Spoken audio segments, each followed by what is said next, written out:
السلام علیکم دوستو، آج میں آپ لوگوں کے لیے صحیح بخاری شریف میں سے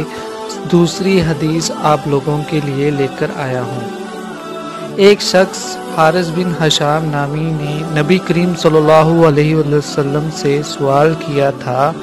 کہ یا رسول اللہ علیہ وسلم، آپ پر وحی کیسے نازل ہوتی ہے؟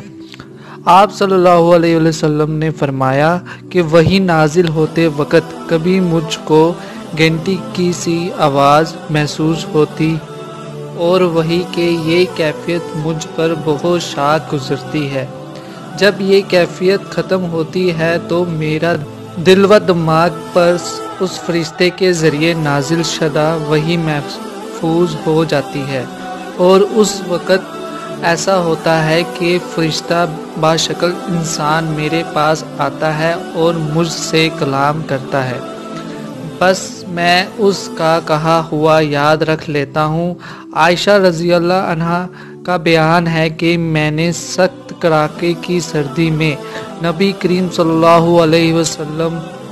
کو دیکھا ہے کہ آپ صلی اللہ علیہ وسلم پر وحی نازل ہوئی،